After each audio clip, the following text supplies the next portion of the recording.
नमस्कार मित्रांनो, महाराष्ट्रात 210 खाजगी आणि सहकारी साखर कारखाने ऊस गाळप हंगाम करत होते. त्यापैकी 35 साखर कारखाने हे 18 फेब्रुवारी रोजी आपला गाळप हंगाम हा आटोपत आहेत. 35 साखर कारखाने 18 फेब्रुवारी रोजी बंद होत असल्याने उर्वरित शेतकऱ्याची मात्र धावपळ होताना दिसत आहे.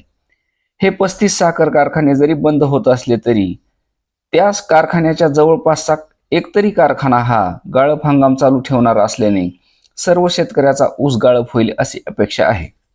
यावर्षी जवळजवळ गाळप हंगाम चालू होऊन 3.5 महिने झालेले आहेत, पण पहिले 15 दिवस हे पावसाच्या अतिरेकामुळे गाळप हंगाम हा संथ गतीने चालू होता.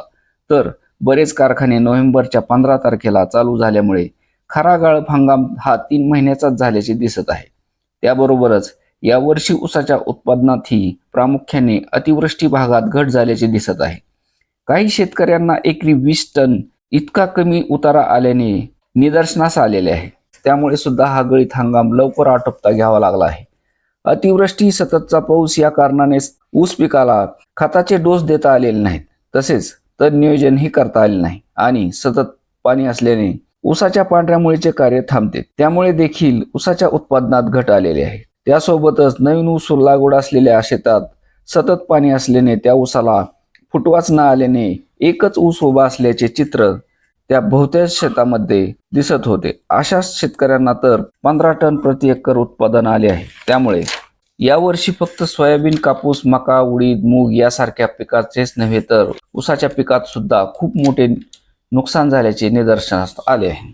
आणि देशाचा विचार केला तर यंदाच्या हंगामात देशातील साखर कारखाने 14 फेब्रुवारी अखेर जवळजवळ 85 साखर कारखान्यांनी आपले साखर हंगाम हा समाप्त केला आहे.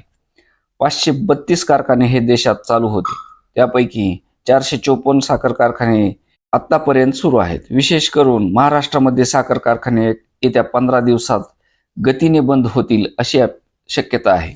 पाऊस उघडल्यानंतर पुन्हा एकदाही पाऊस न पडल्यामुळे हंगाम हा विना अडथळा सुरू राहिला.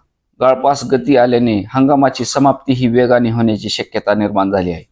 क्षेत्र काहीसे वाढले असले तरी महाराष्ट्र, कर्नाटकमध्ये अतिपावसाने व प्रतिकूल हवामानामुळे ऊसाची वाढ कमी झाली. त्यामुळे एकरी उत्पादन घटले. अनेक ठिकाणी तुरे आल्याने ऊसाच्या वजनात ही मोठी घट झाली. या सर्वाचा परिणाम शेतकऱ्याच्या ऊस उत्पादन घटण्यावर झाला.